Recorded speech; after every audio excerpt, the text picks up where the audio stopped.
Are you sick of waking up with anxiety and regret after drinking? I get it. I was a weekend binge drinker, fooling myself into believing I was detoxing all week, only to retox every weekend and live completely outside of alignment with my values. As a former personal trainer who cared about health, that disconnect pushed me to finally make a change. I'm Maureen Benkovich, and this is Sober Fit Life, a podcast where we get real about alcohol, share powerful stories, and learn from wellness experts so you can thrive physically, mentally, and emotionally. Let's get sober fit. Have you ever Googled, "Am I an alcoholic?" Me too. And here's the thing, it's not a helpful question. Those quizzes just slap on a label. Yes, you are. No, you're not. But what if it's not about the label and more about how drinking actually makes you feel? That's why I created Am I Drinking Too Much? It's the quiz I wish had existed when I was searching. No scare tactics, no rock bottom required. You'll get your results and a free guide that explains gray area drinking, plus 3 science-backed strategies to reduce or interrupt cravings. Take it at soberfitchick.com/MI. That's MI, as in, am I drinking too much? soberfitchick.com/MI. So today I am so excited to introduce my friend Maggie Klaassens. Maggie is the founder and host of the Sober Summit, a free virtual event that brings together top authors, podcasters, experts, and influencers in the sober community. This is quite an event. You guys don't want to miss it. Maggie and I were in the same gray area drinking certification course taught by Jolene Park, and I can personally attest to how passionate she is about spreading the benefits of a sober lifestyle. Maggie is also a certified alcohol-free coach, supporting individuals through one-on-one coaching. She helps people change their relationship with alcohol and discover a life filled with greater meaning and purpose beyond sobriety. So welcome, my friend Maggie. Oh my gosh, Maureen, thank you so much for having me. I'm so excited to do this and be here. Yeah, I've been really looking forward to this conversation. So Maggie, let's just dive right in. Let's talk about, obviously, first your story, how you came to the conclusion it was time to stop drinking, and a little bit about how you did that. And then you just took it like 10 steps further and said, well, I'm just going to make a summit and bring all these people together so I can help thousands of people. I think this is just incredible. So take it away, dive in, and tell us how this all came about. Yeah, well, the summit was an accident. I didn't mean to actually do it. So I'll get into that. It was definitely not something I intended to do, but it just kind of came out that way. But I think, like many people, this was not something I decided overnight and happened overnight. This is something that was years in the making of me having, just I like to call it this little tap on my shoulder that was like, are you sure you want to keep doing this? And it's funny because my drinking habits evolved over time where I really felt like I was this very sophisticated wine drinker, right? And I was better than everybody else because I wasn't drinking beer during the day. I wasn't doing shots at the bar anymore. That was past me. That was beyond where I was, Right. on my maturity level. So I really felt that like I was this sophisticated person. I loved learning about wine. I felt like it was part of who I was. My parents moved me my senior year of high school from Michigan out to Washington State, and they bought this beautiful house that had a vineyard. And we were out in Washington wine country. It was gorgeous, right? And so my love of wine kind of started there, of learning about wine. I took wine classes in college, and I did graduate with a degree in hospitality business management, but had always said I wish I had gone into the wine industry because I loved it so much. Going to a wine store for me was like going to a really good bookstore. I could sit there all day just looking at wine labels and learning and reading and trying new wines. And so it really felt like it was a part of who I was. And so the idea of giving it up was just beyond me. But I just, as I mentioned, had this like continual tap on the shoulder of saying, are you sure this is benefiting you? Are you sure you want to continue to feel like this? Are you sure this is how you want to show up in the world? Mm-hmm. And, I fell really hard into mommy wine culture. Talk about that a little bit for people who don't know what that is. Yeah, so mommy wine culture is just this idea that mommies need wine. So while the children have their juice, you've got your mommy wine glass that says mommy's juice on it, and you're wearing your rosé all day t-shirt, right? And you are just glamorizing wine in the sense that you need it to parent. Mm. You deserve it because you are right, and rightfully so. Parenting is hard. And so you just feel like it's a very good reward at the end of the day to be able to have your wine. But everything revolved around it. Book clubs revolve around it. Play dates revolve around it. Any sort of holiday. I remember, my children's baptism was always very boozy. Right? We're here to celebrate this child, and the adults are boozing. Right? It just Yeah. it gets a little out of control. But I very much fell into that. I need it to parent, and I deserve it because I'm parenting.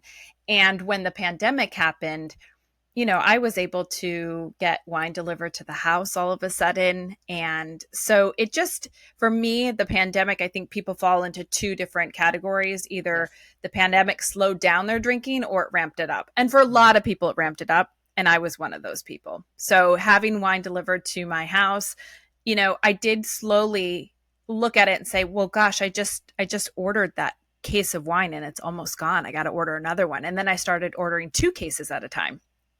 Yeah. And so More convenient. this idea of more convenient, and this idea of, you know, am I drinking too much? Like, am I paying too, like the idea too of like how much I was spending on wine came out of it too. I'm like, I'm spending quite a bit of money because I was so sophisticated. I was spending a lot more on my bottles of wine than I was when I was in college, right? I'm not Right. talking about the yellowtail wine. I had now upped it to, $30, $40 bottles of wine because I was sophisticated wine Sophisticated. drinker. So it was a very expensive habit, and it didn't make me feel great. And it wasn't until I kind of noticed my oldest daughter looking at me or just recognizing that I was drinking every night. And So or, was that the tap on the shoulder? Was that the like the another final? tap on the shoulder. It Okay. wasn't the final tap, but I started noticing that, she was 4 or 5 at the time, that she knew what wine was. And I'm going, ooh, Mm. that's not a great sign that my 4 or 5 year old knows what wine is. The ultimate thing that happened that really was the biggest, like, kind of slugger into the shoulder was one night I was bathing the kids upstairs, and my husband, who's so gracious and cooks dinner for us, he was downstairs, and I could hear the wine bottle pop open, and I could hear the jug of the wine going into his glass. And I thought, oh my gosh, he started without me. And I started to get really anxious, and I started to get really short with the kids. Like, we got to hurry up, right? Come on, we're done. Get your PJs on. Let's go. Because I wanted to be downstairs drinking wine with him. And I didn't want him to drink more than like his fair share. I Mm-hmm. wanted to make sure Mm-hmm. I got my half of the bottle. And all of a sudden, I just kind of froze and thought, that is not a healthy relationship with alcohol. But again, it just took time. It wasn't like that was the end all be all. Sure. That was what started my curiosity of sobriety, and finding all these quit lit books and podcasts. And then it was a couple years down the road of multiple times trying before it actually happened. And I talk about, a lot in my story about doing kind of the homework. It was listening to those podcasts and reading those books, that Yes. constant messaging of how amazing sobriety is, that actually gave me the courage to say, I'm done. I Yeah. want to give this a real go. You bring up And a really important thing because it's so important to start hearing something different than what our mhm, alcohol saturated society is constantly telling us and what's being reinforced with marketing. So you bring up a really important point that this whole world of quit literature and these podcasts are out there to introduce a different way of thinking. exactly, because you think, what's wrong with me? And then you realize, wait a second, there's a whole group of people out there that feel the same way I do, that feel stuck in life the same way I do, but they don't identify with being an alcoholic. They don't Yes. identify with hitting rock bottom. And so this sober curious movement was just it. I came in it at the right time of, having people who'd gone before me, who had written the Mhm. books and started those podcasts, because I just feel Right. so grateful that that existed at the time where I was ready for it.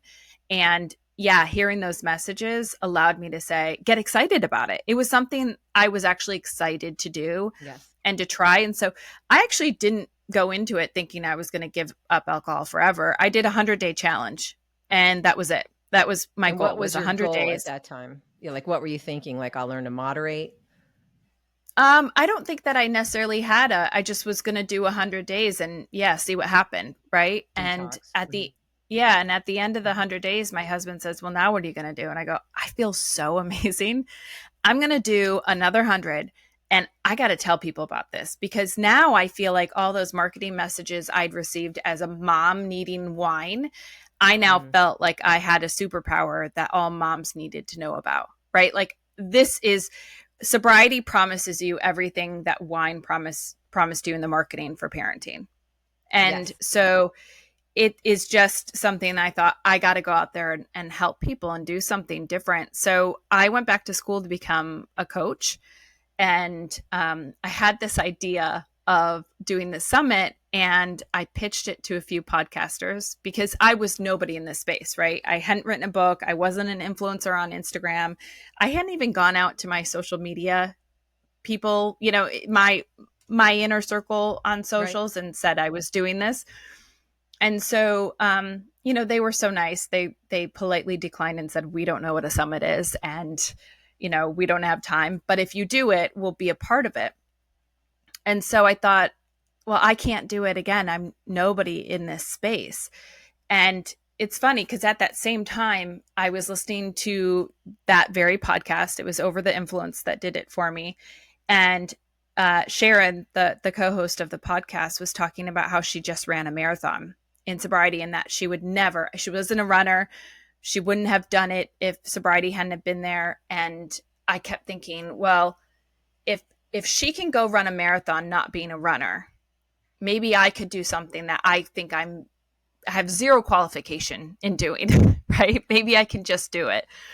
And so I I did. love I that. said, okay, I'll Let try me it. stop. Let me stop you there because I think Yeah. that's really important. So, are you saying so once you became alcohol free, you were developing this confidence through listening to other people who had done it before you, and now you're thinking, if I can stop drinking, what else can I do? It sounds like. Oh, yeah. And there's, you hear people running marathons, you hear people climbing mountains, you hear people writing books, quitting their jobs and doing their Yes. dream job of what they've always wanted to do, all these things. And it doesn't have to be these really large things. It can be the small things too, right? Just Mm-hmm. something you've always thought you wanted to do, or you know what sobriety gave me? It was the idea of, I want to do this. And drinking, I'd say, I want to do this, and I would just never do it. And But then in drink. sobriety, you say, you're right. In sobriety, you say, I want to do this, and I'm going to actually go do it. And that's Yes. what alcohol free living gives you, is, you're right, that confidence to say, well, maybe I can do this. And you know what? I'm going to go try. I love that. Yeah, I feel the same way. So you're thinking, okay, I pitched it to other people, but everyone said, if you do it, I'll be involved. So what Mhm. happened next? Yeah. So Sharon and Ben, we call her Shaz and Ben from Over the Influence said yes. And I started pitching the idea to a few other people. And once people started saying yes, I had kind of them as ammo to say, well, these people are going to be a part of it. And all of a Right. sudden, the William Porter and Andy Ramages and Annie Graces of the world, like the big speakers and authors in the space, started saying yes. And I'm going, Maureen, I really was sweating at the time, going, oh my gosh, now I have to do this. Like, what am I going to do? Now I have to do this. And so it very And was much was that your something that first put summit me, that you got all those people? I'm sorry. Yeah, I just want to make sure that was your yes, first summit. You got some of these big authors, big pioneers in the field say yes. That's yes, incredible. it was amazing. And I couldn't believe it myself, and people say, how did you get them? I go, well, I just asked. Like, I Yes. That's literally, such an important lesson. You just asked. I just asked, and people started saying yes. And we put on this amazing summit. It's a 3-day summit. It's free for people who want to attend. And again, it's just hearing stories from 24 inspirational speakers, and then topics around what they're qualified to talk about, and providing tips and tools and resources to help other people either kickstart their journey in sobriety Mm-hmm. or to continue their journey. Because I feel like the work is never truly done. You can constantly get that motivation and, the momentum to keep going. You never want to get complacent in I sobriety. agree. So, I feel like it's like peeling back the layers of an onion. Every mhm. year for me, like I'll be at 3 years this September. I continue Yay. to uncover, yeah, new things about myself and discover things. And I'm like you said, I'm ready to look at them or act on them. Whereas when I was drinking, I might think about it, but I never took action. And now I keep taking more action every year. So yeah, I think the work is never done, but it's all about growing. And you're providing this platform to help people do it no matter where they are in their alcohol free journey. So I think that's Yeah, incredible. So exactly. what does it mean a summit? So you get these people and then what do? You what? Interview them?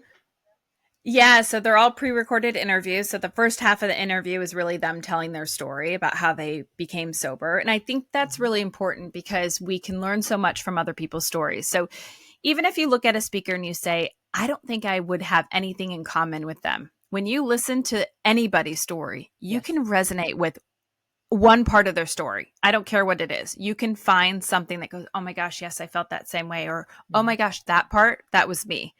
And so I think it's really important to hear other people's stories, especially from different walks of life. So even though I may listen to stories about people who did hit rock bottom or who did identify as being an alcoholic, I still learn from their stories, even though I don't identify as being where they were.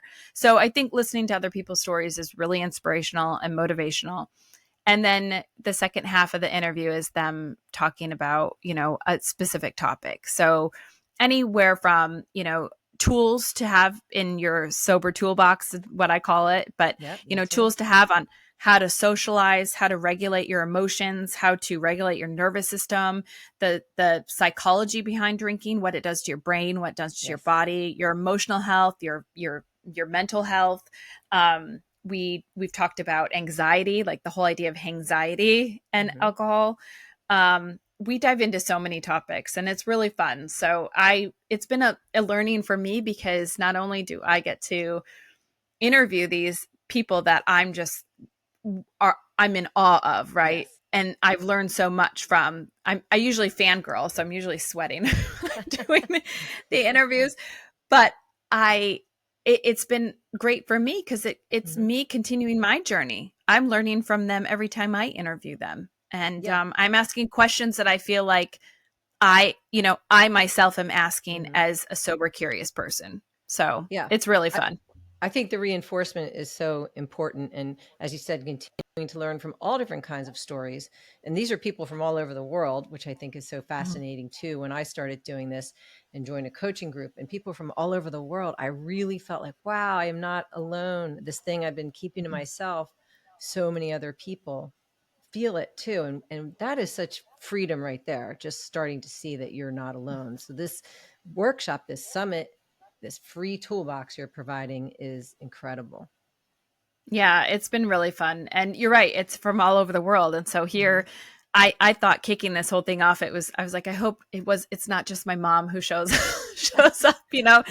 And you get people from all Yeah. over the world. We had people from Australia and the UK and Spain and, Africa. I mean, it was just incredible. And getting people's responses from all over the world of like, hey, you've helped me in a time I really needed help was Uh, just has meant so much to me. And the reason why I go, I got to do another one. I got to do more. I got to do more of this because not only are we never done learning and growing, but more and more people are coming out to share yes. their resources and share their stories. And I also want to give those people a platform to do that and to get in front of an audience Hmm. because I think that's just as important. So this is both for attendees and for speakers to come together, collaborate, and to keep this sober movement going forward. Because together, if we can just keep talking about it, we'll Yep. continue to normalize it, and people won't feel so alone.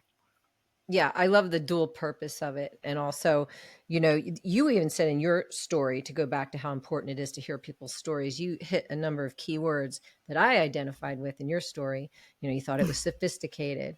And, and then you got into comparison. Well, I don't drink like they do. And, those Mhm. people are worse than me. And that comparison keeps us stuck. and then also became your identity. So I think just you sharing that brief part of your story, someone's going to hear this and understand. And someone who is growing up in the wine culture on vineyards, or there are plenty of coaches who were former wine salespeople. So I think, Mm. you just, in your story, and I know you gave us a small part, there are people that are going to identify with that. So it's so important to hear other people's stories and realize you're not alone. So it's really beautiful what you're providing. So I want to Oh, ask you, thank you. I know this is like I think this is the third one, right?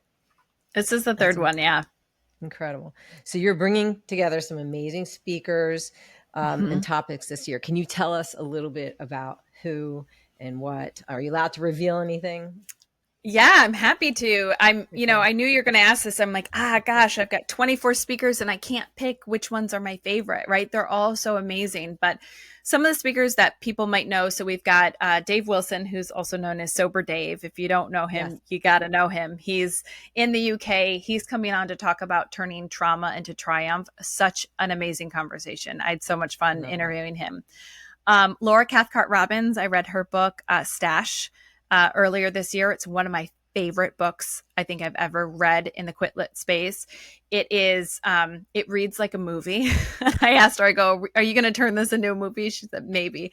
But she's coming on to talk about a topic that I think is important, in the fact that sobriety isn't just alcohol. She actually Right. had an addiction to Ambien. And so Mm, I think that's important, because oftentimes we remove alcohol and we turn to other things. Right. And yes. I think it's sobriety to me is really being able to deal with life without turning to any sort of, physically altering substance. So such a Yeah. great conversation with her. Jolene Park, she's, Yay. Jolene, We she's love going to be on Jolene. here.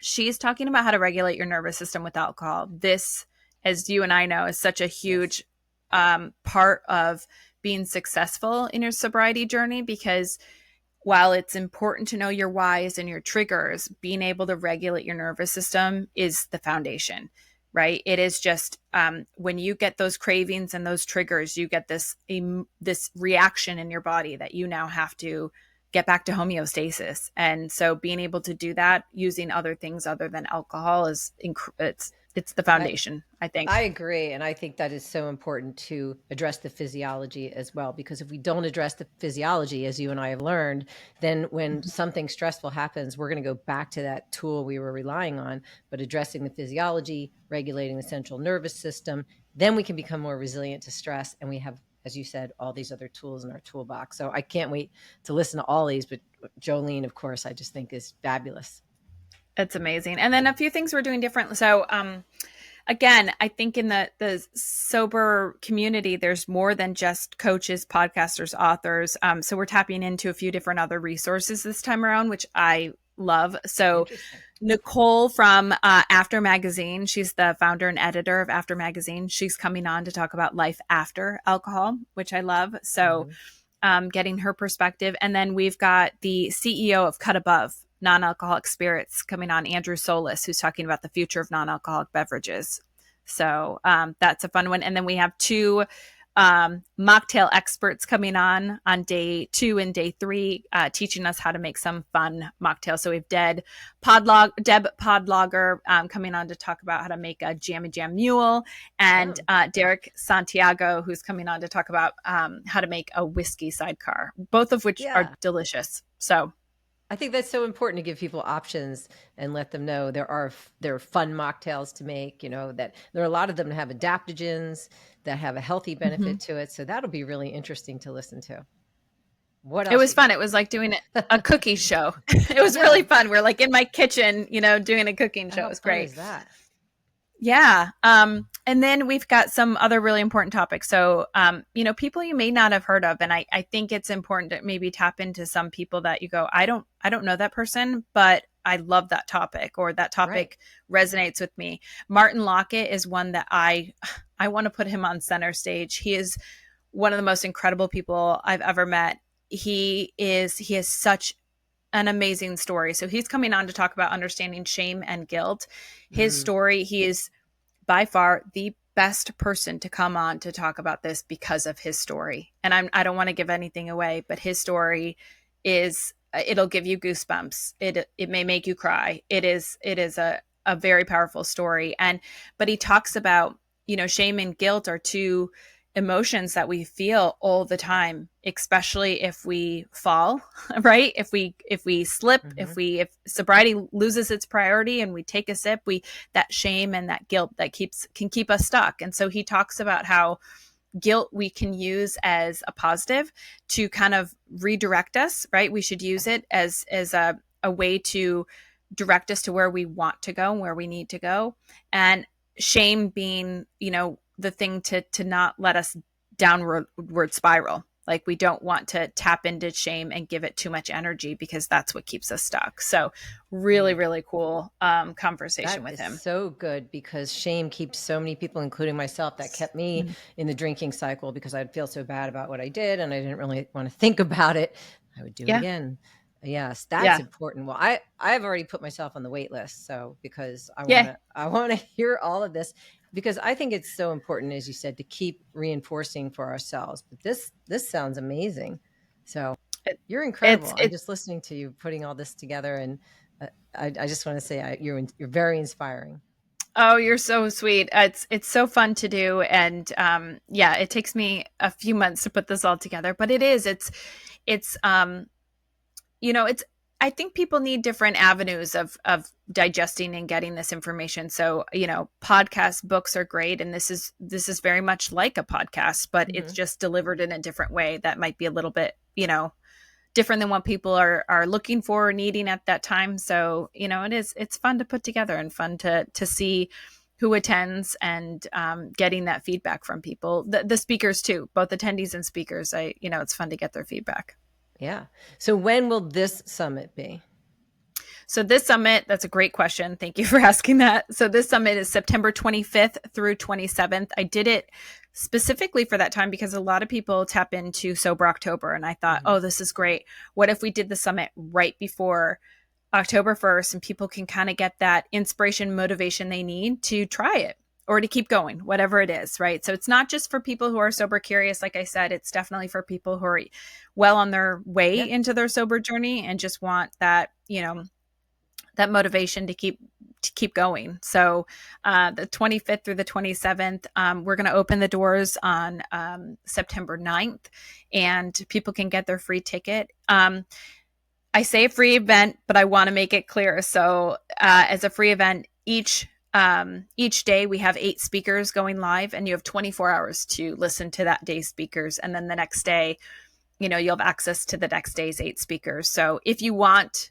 you know, extended access to all this, the interviews and bonuses from the speakers, which the speakers are so generous in putting all Hmm. sorts of cool bonuses together. You can buy what's called the All Access Pass. So that gives you extended access to all the interviews. So you can go back and you don't have so much pressure to listen for 8 hours a day. And Sure. you can kind of go back and listen to your favorites too, which I love. Take your time, go back and listen to Yeah. the ones that really resonated with you.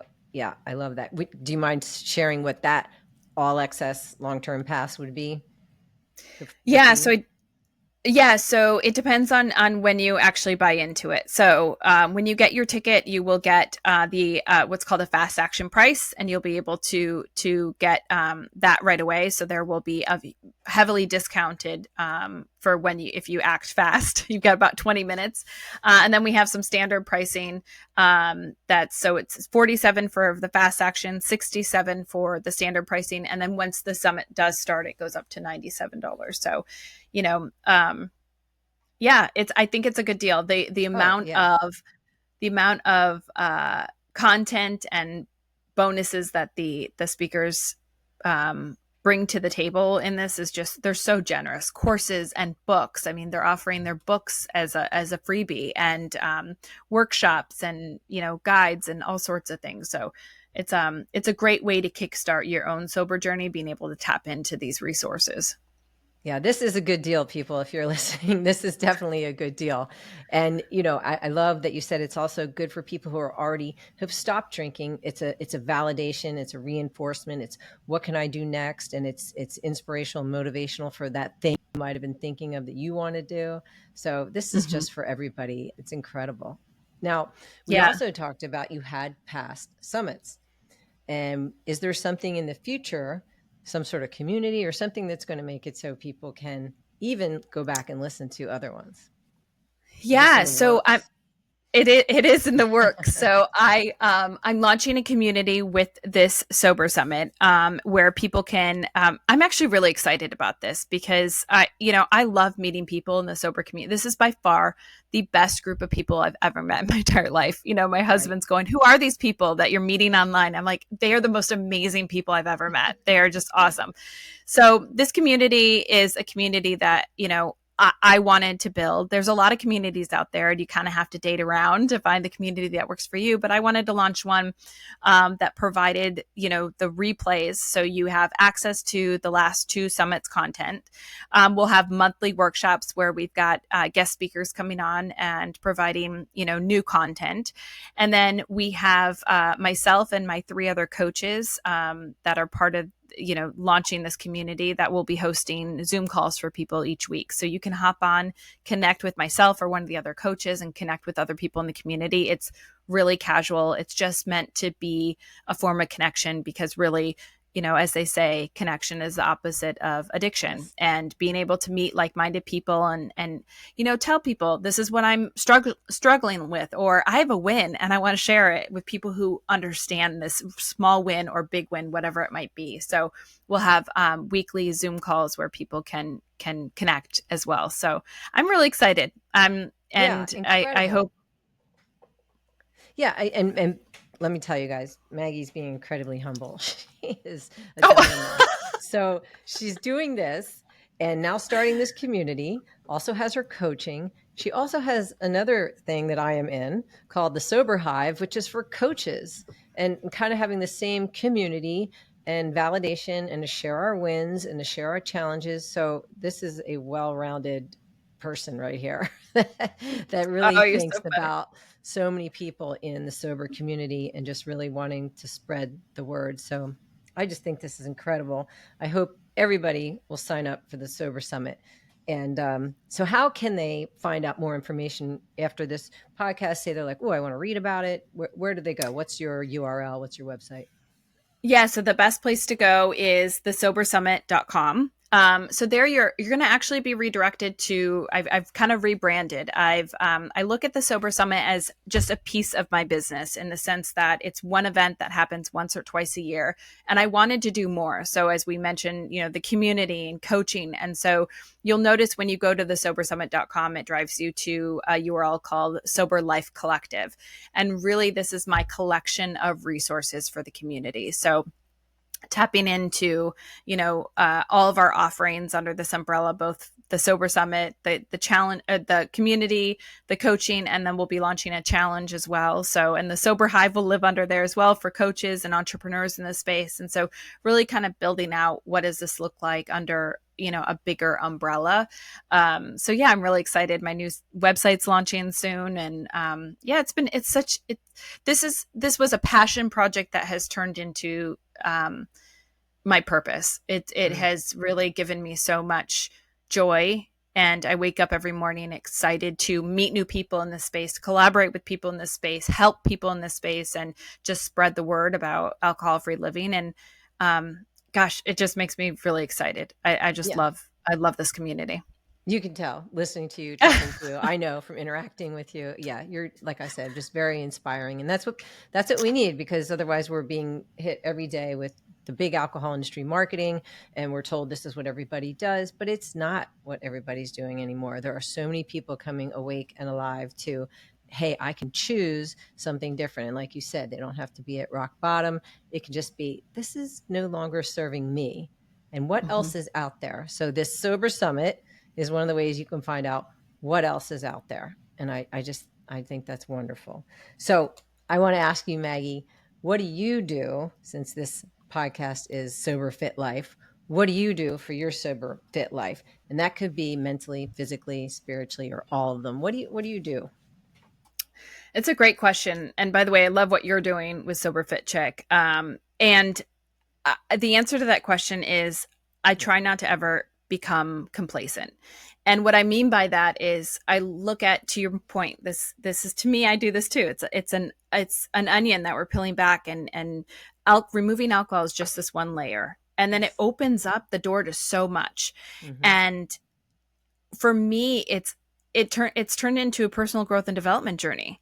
And how can I push myself to be outside my comfort zone? And how can I think about how I want to wake up and start the day? And who do I want to show up as in this world? And it's given me that self-awareness to really understand my surroundings and how I'm living, and alter what my actions, behaviors, thoughts, patterns, etc., to really show up how I want to. So for me, it's really about personal growth and development. And so I continue to listen to the podcast. I continue to read, and it might not be about early sobriety for me, but it's about other things, right? And I'm taking these tools that I'm learning from my sober journey and applying it to other areas of my life. So I really enjoy the learning process. And I think for me, that's whether it's about fitness, nutrition, sleep, whatever it is, regulating my nervous system, how to be a better parent, whatever it might be. It's just this constant curiosity. It's taught me to be curious about everything, about how I want to show up in this world. And that self-awareness piece has been the greatest gift, I feel. It is the greatest gift. And I always share it with my clients, and it was this way for me too. Alcohol was the first big domino that we had to knock over.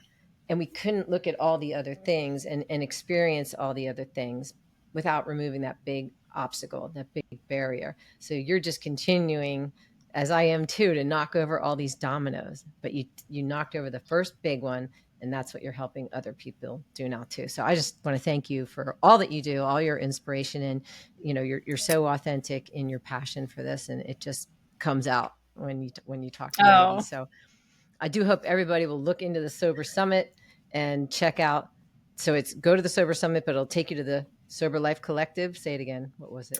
Yeah. So just go to thesobersummit.com and it'll take you to where you need to go. So I hope you'll join us for the event. And I'm excited. Reach out to me too.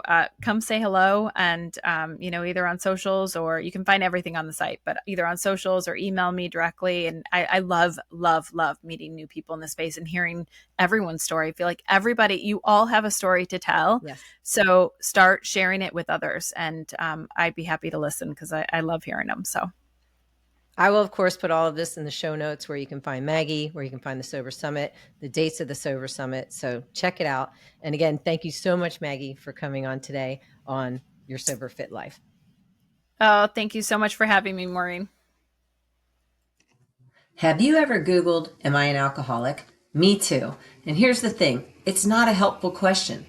Those quizzes just slap on a label. Yes, you are. No, you're not. But what if it's not about the label, and more about how drinking actually makes you feel? That's why I created Am I Drinking Too Much? It's the quiz I wish had existed when I was searching. No scare tactics, no rock bottom required. You'll get your results and a free guide that explains gray area drinking, plus 3 science-backed strategies to reduce or interrupt cravings. Take it at soberfitchick.com/MI. That's MI, as in, am I drinking too much? soberfitchick.com/MI.